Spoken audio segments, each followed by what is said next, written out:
السلام علیکم ورحمۃ اللہ وبرکاتہ۔ محترم ناظرین، آئیے شخصیت نمبر 54 50 پر 4 آج کے اس ویڈیو میں ہم معلوم کرائیں گے آپ کو ایک ہندوستانی شخصیت کے بارے میں جن کا نام ابو الوفا ثناء اللہ امرتسری رحمہ اللہ ہے۔ شیخ اسحاق بھٹی رحمہ اللہ آپ کے متعلق یوں فرماتے ہیں کہ مولانا امرتسری بر صغیر کی ایک عظیم علمی شخصیت تھے۔ ان کے کارناموں کا دائرہ بہت وسیع تھا۔ وہ مصنف بھی تھے، مناظر بھی، صحافی بھی تھے، سیاست دان بھی، مفسر قرآن بھی تھے اور اعلیٰ درجے کے مفتی بھی، واعظ خوش بیان بھی تھے، نہایت سلیقہ شعار طناز بھی، عالی کردار بھی تھے، اخلاق حسنہ کی دولت سے مالا مال بھی تھے۔ وہ ہمہ اوصاف موصوف تھے۔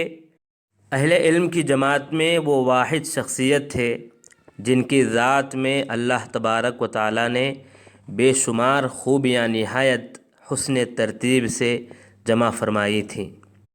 آپ نے اسلام کے خلاف اٹھنے والے ہر فتنے کی سرکوبی کی، بالخصوص فتنہ قادیانیت۔ اس فتنے کے استئصال کے سلسلے میں آپ کی خدمات و مناظرات ناقابل فراموش ہیں۔ ثناء اللہ امرتسری رحمہ اللہ، آپ کا انداز، سوچ، فکر اور اسلوب نگارش بے مثال ہے۔ آپ رحمہ اللہ کی زبان بہت ہی آسان، خوبصورت، تراشیدہ اور رواں۔ آپ رحمہ اللہ نے مشکل ترین موضوعات پر بھی قلم اٹھایا ہے، لیکن انداز بیان اس قدر حسین کہ عام آدمی بھی سمجھ لے۔ آپ کی تحریر آپ کی شخصیت کا آئینہ ہے، جو ظاہر کرتی ہے کہ آپ کتنے ثقہ عالم، دانشور اور صحافی تھے۔ آپ ہنسمکھ تھے، تعصب سے آزاد طبیعت والے تھے، مناظرانہ صلاحیت سے آراستہ لیکن غصے سے تہی۔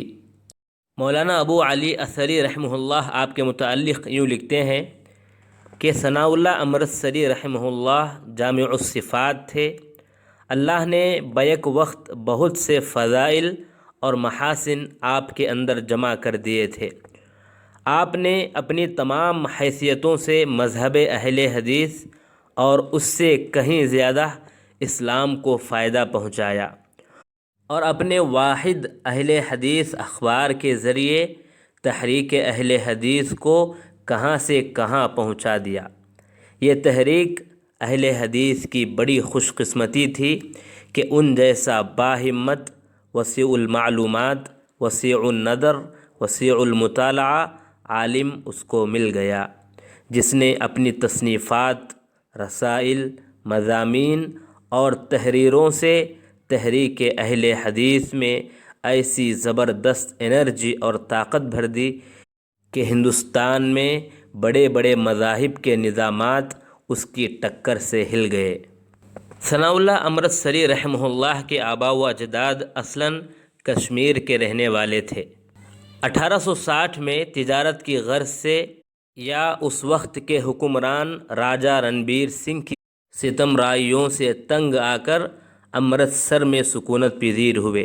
یہ وہ دور تھا جب بر صغیر پر انگریز کی حکمرانی تھی اور یہ خطہ غلامی کی زنجیر میں جکڑا ہوا تھا۔ مولانا ثناء اللہ امرتسری رحمہ اللہ کی ولادت جون 1860 پر 8 کو امرتسر میں ہوئی۔ آپ 14 برس کے ہوئے تھے۔ اس وقت تک آپ کی والدہ اور آپ کے والد دونوں کا انتقال ہو گیا تھا۔ آپ اپنے بڑے بھائی کے ساتھ رفو گری کا کام کرنے لگے۔ ایک مرتبہ ایک بزرگ آپ کے پاس اپنا چوغہ رفو کروانے کے لیے لے کر آئے۔ انہوں نے آپ سے چند باتیں دینی موضوع سے متعلق کیں اور مولانا نے ان کے بڑے اچھے جوابات دیے۔ اس بزرگ نے مولانا کی ذہانت اور فطانت اور خداداد صلاحیتوں کو دیکھتے ہوئے انہیں دینی تعلیم کے حصول کا مشورہ دیا۔ پہلے تو آپ وہیں پڑھتے رہے، پھر وہاں سے رحلت کر کے گوجرانوالا کے شہر وزیر آباد کا رخ کیا۔ اس دور میں صوبہ پنجاب کے اس چھوٹے سے شہر کو علم حدیث کی مرکز کی حیثیت حاصل تھی۔ وہاں پر مولانا حافظ عبد المنان وزیر آبادی رحمہ اللہ مسند حدیث کو آراستہ کیے ہوئے تھے۔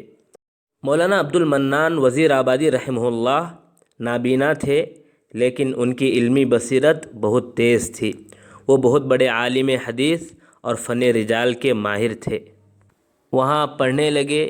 وہاں سے فراغت حاصل کرنے کے بعد آپ میاں نذیر حسین محدث دہلوی رحمہ اللہ کے پاس پڑھنے کے لیے چلے گئے۔ وہاں سے بھی فراغت حاصل کرنے کے بعد آپ سہارنپور گئے۔ وہاں پر مدرسہ مظاہر العلوم میں قیام پذیر ہو کر دینی علوم سے مستفید ہونے کی سعادت حاصل کی۔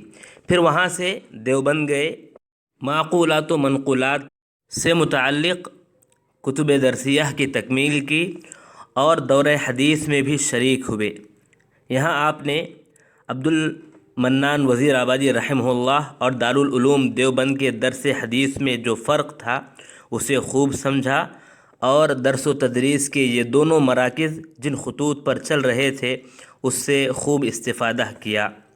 وہاں سے فراغت کے بعد آپ فیض عام کانپور میں داخل ہوئے۔ وہاں سے آپ فارغ ہوئے۔ ادھر ندوۃ العلماء لکھنؤ کی بنیاد رکھی گئی تھی، اور مولانا ثناء اللہ امرتسری کی ذہانت و فطانت اور علمی استعداد کو دیکھتے ہوئے انہیں ندوۃ العلماء کا رکن بنایا گیا۔ اس مجلس میں ندوہ کے تأسیسی ارکان میں آپ سب سے کم عمر تھے۔ 1892 میں آپ امرتسر واپس آئے اور وہاں پر مدرسہ تائید الاسلام جو آپ کے استاد کا مدرسہ تھا پہلے سے چل رہا تھا، اسی میں تدریسی خدمت انجام دینا شروع کر دیے۔ 20ویں صدی کا ابتدائی دور مناظروں کا دور تھا۔ مختلف مذاہب کے اصحاب علم اپنے اپنے مذہب کی صداقت کو ثابت کرنے کے لیے ایک دوسرے کو مناظرے کا چیلنج دیتے رہتے تھے۔ مناظروں میں حریف کے علم و فضل کا بہت بڑا معیار سرکاری سند کو سمجھا جاتا تھا، اور اس دور میں کسی عالم دین کے لیے یہ بہت بڑا اعزاز تھا۔ آپ جس مدرسے میں تدریسی خدمت انجام دے رہے تھے، لیکن اس میں زیادہ دلچسپی نہیں رہ گئی تھی، کیونکہ مختلف اطراف سے اسلام اور پیغمبر اسلام پر شدید حملے ہو رہے تھے۔ ایک طرف عیسائی پادریوں نے، دوسری طرف آریہ سماجیوں نے اسلامی تہذیب و تعلیمات پر یلغار کر دی تھی، اور دوسری طرف فتنہ مرزائیت بھی ابھر آیا تھا۔ ان وجوہ کے بنا فاتح قادیان شیخ الاسلام مولانا ثناء اللہ امرتسری رحمہ اللہ کے نزدیک یہ وقت مسجد میں بیٹھ کر خدمت دین سر انجام دینے کا نہیں تھا، بلکہ میدان میں اتر کر براہ راست ان غلط طاقتوں سے نبرد آزما ہونے کا تھا۔ اس وقت مولانا محمد حسین بٹالوی رحمۃ اللہ علیہ اس محاذ کے علمبردار تھے اور تنہا مخالفین اسلام کے مقابلے میں ڈٹے ہوئے تھے۔ فاتح قادیان شیخ الاسلام مولانا ثناء اللہ امرتسری رحمہ اللہ نے اس مورچے میں آنے کو ترجیح دی۔ مولانا ثناء اللہ امرتسری رحمہ اللہ نے تحصیل علم کے فوری بعد تصنیف و تالیف کا کام شروع کر دیا۔ ادیان باطلہ کے رد میں 1900 کے لگ بھگ لکھنا شروع کیا، یعنی سن 1900 میں آپ نے لکھنا شروع کیا۔ آپ کا مطالعہ وسیع اور اسلامی علوم و فنون پر گہری نظر تھی۔ حدیث، تفسیر، منطق، فلسفہ اور علم الکلام میں انہیں کامل دستگاہ حاصل تھی۔ جس موضوع پر گفتگو فرماتے علم کے لؤلؤ و لالہ بکھیرتے چلے جاتے، اور جس عنوان پر قلم کو جنبش دیتے علم و تحقیق کے موتی پرو کے رکھ دیتے۔ انہوں نے مختلف موضوعات پر لکھا اور خوب لکھا۔ آریہ سماج، عیسائیت اور فتنہ قادیانیت ان کی توجہ کا خاص مرکز ہے۔ انہوں نے ان باطل فرقوں کے خلاف تحریری، تصنیفی اور مناظرہ و مباحثہ کے ذریعے قابل قدر خدمات انجام دی۔ مولانا ثناء اللہ امرتسری رحمہ اللہ سادہ اور عام فہم اسلوب میں لکھتے تھے اور اپنے مافی و ضمیر کا اظہار نہایت خوبصورتی سے کرتے تھے۔ ان کی تحریروں میں علم و تحقیق کے ساتھ ساتھ اردو زبان و ادب کی چاشنی بھی پائی جاتی تھی۔ بلا شبہ وہ اس خطۂ ارض کے بلند پایہ مصنف، خطیب اور مناظر تھے۔ تفسیر میں آپ کی کئی کتابیں ہیں: تفسیر ثنائی، تفسیر القرآن بکلام الرحمن، برہان التفسیر، بیان الفرقان علی علم البیان، تفسیر بالرائے۔ عیسائیت کے رد میں آپ کی کئی کتابیں ہیں: تقابل ثلاثہ، توحید تثلیث اور راہ نجات، جوابات نصارہ، مناظرہ الی آباد، اسلام اور مسیحیت، تفسیر سورہ یوسف اور تحریفات بائبل۔ آریہ کے جواب میں لکھی گئی آپ کی کئی کتابیں ہیں: حق پرکاش، کتاب الرحمن، ترک اسلام، مقدس رسول۔ رد قادیانیت کی تردید میں آپ کی تحریری خدمات کا اگر ہم جائزہ لیں، سب سے پہلے ہمیں یہ معلوم کرنا ہے کہ اس زمانے میں ایک مرتبہ مرزا نے ڈپٹی عبداللہ آتھم ایک آدمی تھے، ان کے بارے میں اس نے پیشن گوئی کی کہ 5 سپٹمبر 1890 پر 4 تک یہ مر جائے گا۔ لیکن ہوا یوں کہ ڈپٹی عبداللہ آتھم جو وقت مقررہ اس نے پیش کیا تھا اس وقت سے آگے بھی زندہ تھے۔ 2 سال بعد 1890 پر 6 میں ان کا انتقال ہوا۔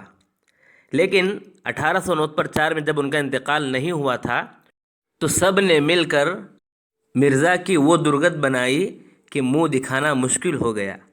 لیکن جب 2 سال بعد ڈپٹی عبداللہ آتھم کا انتقال ہوا تو مرزا نے کتاب لکھا انجام آتھم، اور اس کتاب میں لمبی چوڑی بکواس کے ساتھ ساتھ اپنے مخالف علماء کرام کو دل کھول کر گالیاں دینے لگا۔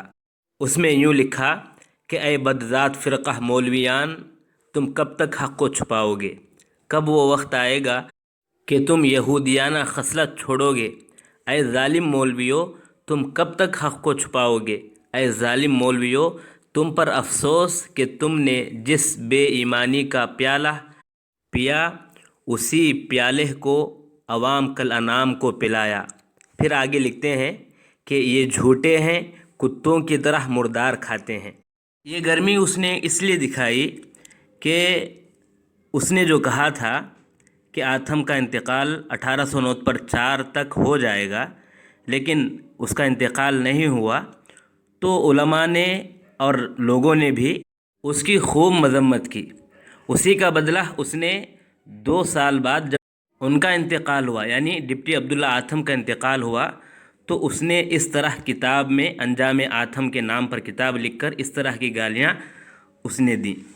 اور اسی کتاب کے آخری حصے میں اس نے مولانا ثناء اللہ امرتسری رحمہ اللہ اور دیگر علماء کو دعوت مباہلہ دی۔ تو اس سے معلوم ہوتا ہے کہ آپ نے باقاعدہ اس پر ضرب لگانا شروع کر دیا تھا۔ اسی طرح 20 جولائی 1900 کو مرزا نے ایک اشتہار کے ذریعے یہ اعلان کرایا اور ثناء اللہ امرتسری رحمہ اللہ کو دعوت دی کہ میرے مقابل 7 گھنٹہ زانو بزانو بیٹھ کر 40 آیات قرآنی کی عربی تفسیریں لکھیں جو 20 ورق سے کم نہ ہو، پھر جس کی تفسیر عمدہ ہوگی وہ مؤید من اللہ سمجھا جائے گا۔ اس مقابلے کے لیے لاہور میں مقررہ مقام پر ثناء اللہ امرتسری رحمہ اللہ اور دیگر علماء تشریف لائے، لیکن مرزا گھر کے اندر ہی دبک کر بیٹھ گیا اور وہیں سے علماء اسلام کے فرار کا اشتہار شائع کر دیا۔ شیخ ثناء اللہ امرتسری رحمہ اللہ نے 1901 میں الہامات مرزا کے نام سے ایک کتاب لکھی جو زبردست کتاب تھی۔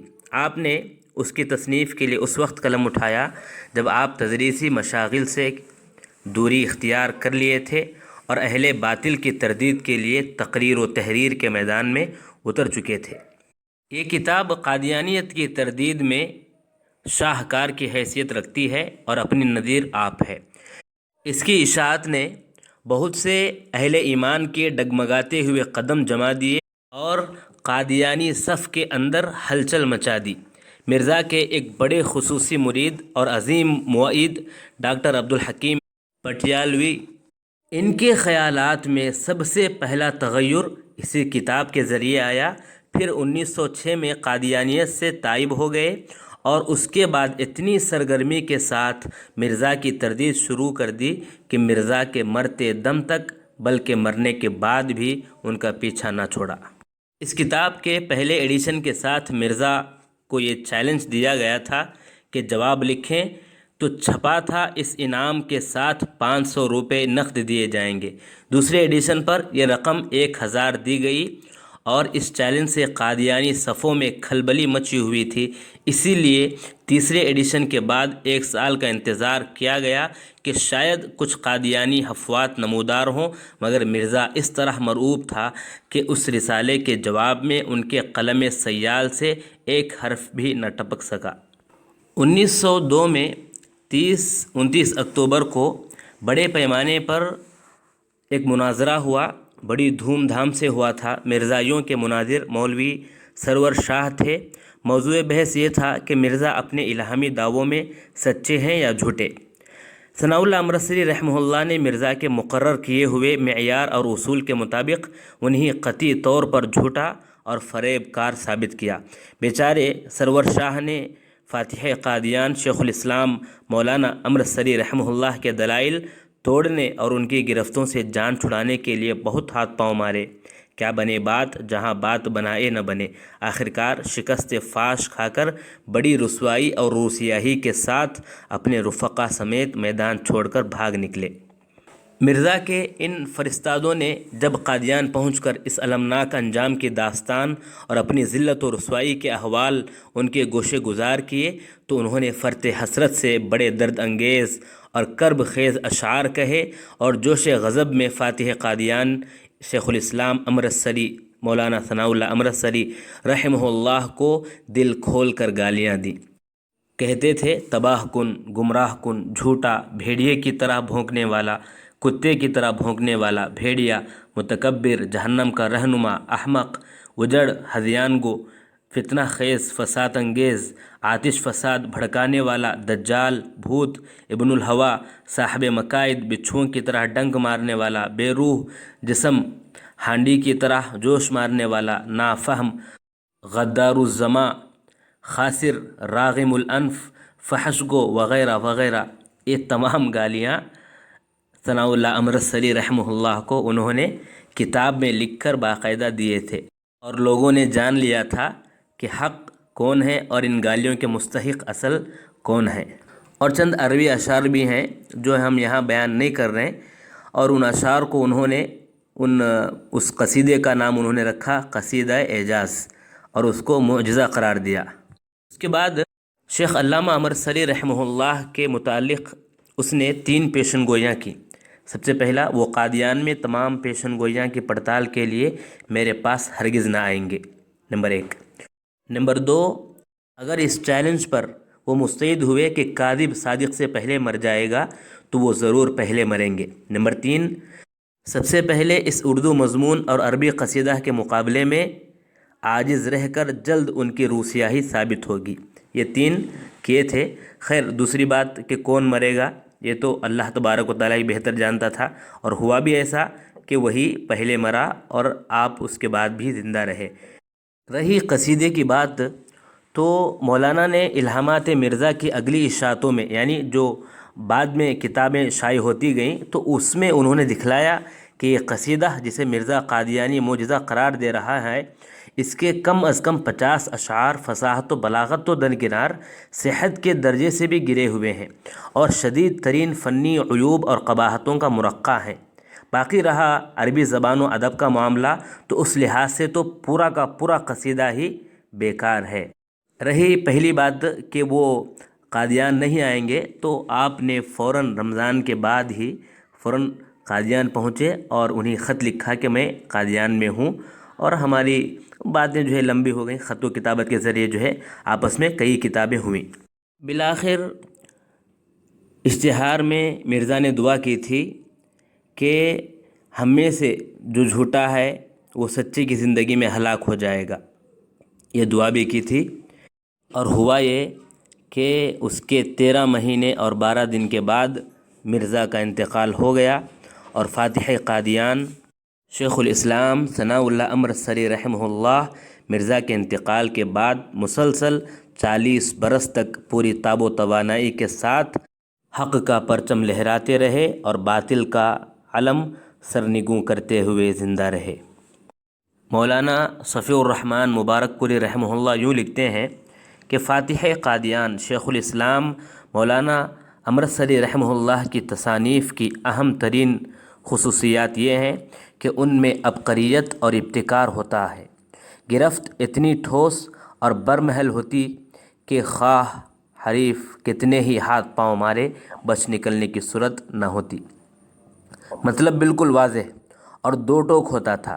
حیرت کی بات یہ ہے کہ بڑے سے بڑا اور دقیق سے دقیق مضمون صرف چند سطروں میں بیان کر دیتے تھے، اور وہ بھی اتنی وضاحت اور جامعیت کے ساتھ کہ نہ بحث کا کوئی گوشہ تشنا رہتا، نہ سمجھنے میں کوئی دشواری پیش آتی۔ پھر قدم قدم پر ظریفانہ الفاظ یا جملے اور برمحل اشعار تحریر کی لطافت اور شگفتگی کو چار چاند لگا دیتے تھے۔ فریق مقابل خواہ کتنی ہی پست ظرفی کا مظاہرہ کرتا، آپ کی تحریر بہر صورت وقار اور سنجیدگی کا مرقع ہوتی۔ ابتذال و سفلہ پن اور بیہودگی کا کہیں نام و نشان نہ ہوتا۔ آپ کی کئی تصانیف ہیں، جیسے الہامات مرزا، حفوات مرزا، صحیفہ محبوبیہ، فاتح قادیان، آفت اللہ، فتح ربانی اور مباحث قادیانی، عقائد مرزا، مرقع قادیانی، شہادات مرزا، نکات مرزا، ہندوستان کے دو ریفارمر، محمد قادیانی۔ یہ تمام کتابیں اور بھی کئی کتابیں ہیں، آپ پڑھ سکتے ہیں۔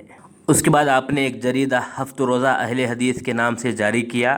اس کے بعد مرقع قادیانی اس نام سے ایک جریدہ شروع کیا، ماہ نامہ۔ قادیانیوں سے مقابلات و مناظرہ ہمیشہ آپ کرتے ہی رہے، اور آپ کی خصوصیات تھیں مناظرہ کے دوران کہ آپ فریق ثانی کی کبھی تحقیر و تذلیل نہ کرتے۔ اعتراض میں یا جواب میں آپ کے الفاظ ہمیشہ مختصر ہوتے، دقیق سے دقیق مضمون کو بھی عام فہم طریقے سے بیان کر دیتے۔ حاضر جوابی تو گویا آپ پر بھی ختم تھی۔ مناظرہ میں آپ کا اندازہ ہمیشہ عالمانہ رہا۔ آپ مناظرہ میں اصول مناظرہ کو ہمیشہ پیش نظر رکھتے۔ شرائط مناظرہ میں آپ نے ہمیشہ فراخ دلی سے کام لیا۔ آپ نے میدان مناظرہ میں کبھی کوئی الزام یا جواب حوالہ یا خلاف حوالہ پیش نہیں کیا، بلکہ جو بات کی ہمیشہ دلائل سے کی۔ آپ کی دیگر کتابیں بھی ہیں، خصائص النبی صلی اللہ علیہ وسلم، اتباع رسول، خلافت محمدیہ، حیات مسنونہ، کلمہ طیبہ۔ آپ کی فتاوی کو جمع بھی کیا گیا ہے فتاوی ثنائیہ کے نام سے، جس کو مولانا محمد داؤد راز دہلوی رحمہ اللہ نے محنت شاقہ سے 2 جلدوں میں مرتب کیا ہے۔ آپ کے مناظرے جو بیان کیے گئے ہیں، کتابوں میں لکھے گئے ہیں، وہ پڑھیں، بڑے مزیدار ہیں۔ اس میں ہم یہاں پر ایک بیان کرتے ہیں کہ ایک بار ایک عیسائی مناظر نے دوران مناظرہ یہ کہا کہ اگر تمہارے رسول محمد صلی اللہ علیہ وسلم اللہ کے اتنے ہی مقبول اور محبوب تھے تو اپنے لخت جگر حسین کو کربلا میں شہید ہوتے دیکھ کر کیوں خدا سے سفارش نہ کی اور کیوں اسے بچا نہ لیا؟ مولانا مرحوم نے بڑی متانت سے فرمایا، بھائی کہا تو تھا، مگر اللہ میاں نے جواب دیا کہ میرے حبیب میں کیا کروں، میں تو خود اس فکر میں ہوں کہ ظالم عیسائیوں نے میرے اکلوتے بیٹے مسیح کو صلیب پر لٹکا دیا اور میں کچھ نہ کر سکا، حسین تو پھر بھی تمہارے نواسے ہیں۔ یہ جواب سن کر عیسائی مناظر بہت شرمندہ ہوا اور اپنا سا منہ لے کر رہ گیا۔ مولانا مزید فرمانے لگے، پادری صاحب کچھ علم اور عقل کی باتیں کریں، یہ آپ کیا بچوں کی سی باتیں کر رہے ہیں؟ 1919 میں جمعیت العلماء ہند کا قیام عمل میں آیا، اس کے محرک اول بھی آپ ہی تھے۔ اب آئیے آپ کے دور کے آخری باتیں کرتے ہیں۔ 1940 پر 8 میں آپ پر فالج کا شدید حملہ ہوا۔ علاج معالجے کے بعد آپ کی صحت کچھ بہتر ہو گئی۔ آخر کار 1940 پر 8 15 مارچ کی صبح آپ اس دنیا سے رخصت ہو گئے۔ انا للہ و انا الیہ راجعون۔ آپ کے متعلق عبدالرؤف رحمانی جھنڈا نگری رحمہ اللہ یوں لکھتے ہیں کہ اگر پوری دنیا کے اکابر علماء کسی ایک علمی مجلس میں ہوں اور بیک وقت عیسائیوں، آریوں، سناتن دھرمیوں، قادیانیوں، ملحدوں، شیعوں، منکرین حدیث، بریلویوں، غرض ہر فرقے سے 1 گھنٹہ مسلسل 9 گھنٹے بحث و مذاکرہ کی نوبت آئے تو عالم اسلام کی طرف سے کون کون ہستیاں ہوں گی مجھے نہیں معلوم، لیکن پاکستان و ہندوستان، برما، لنکا، جزائر کی طرف سے صرف ایک ہستی پیش ہوگی، اور وہ شیخ الاسلام حضرت مولانا ثناء اللہ امرتسری رحمہ اللہ کی ذات ہو سکتی ہے۔ ابراہیم سیالکوٹی رحمہ اللہ یوں فرماتے ہیں کہ اگر رات کو کوئی فرقہ اسلام کے خلاف پیدا ہو جائے تو مولانا ثناء اللہ امرتسری رحمہ اللہ صبح اس کا جواب دے سکتے ہیں۔ سید سلیمان ندوی رحمہ اللہ لکھتے ہیں کہ اسلام اور پیغمبر اسلام کے خلاف جس نے بھی زبان کھولی اور قلم اٹھایا، ان کے حملے کو روکنے کے لیے ان کا قلم شمشیر ہمیشہ بے نیام ہوتا تھا، اور اسی مجاہدانہ خدمت میں انہوں نے عمر بسر کر دی۔ مرحوم اسلام کے بڑے مجاہد سپاہی تھے، زبان اور قلم سے اسلام پر جس نے بھی حملہ کیا اس کی مدافعت میں جو سپاہی سب سے آگے بڑھتا وہی یعنی مولانا ثناء اللہ امرتسری رحمہ اللہ ہوتے۔ اللہ تعالیٰ اس غازی اسلام کو شہادت کے درجات و مراتب عطا فرمائے، آمین۔ یہ تمام باتیں مولانا محمد رمضان یوسف سلفی رحمہ اللہ کی کتاب مولانا ثناء اللہ امرتسری حیات خدمات آثار اس کتاب سے لی گئی ہیں۔ اگر آپ چاہتے ہیں تو اس کتاب کو ڈاؤن لوڈ کریں، پڑھیں، بہت مزیدار کتاب ہے۔ ہم اسی کے ساتھ اپنی بات کو ختم کرتے ہیں۔ اللہ سے دعا ہے اللہ تبارک و تعالی ہمیں بھی اس طرح دینی خدمت کرنے کی توفیق عطا فرمائے، آمین یا رب العالمین۔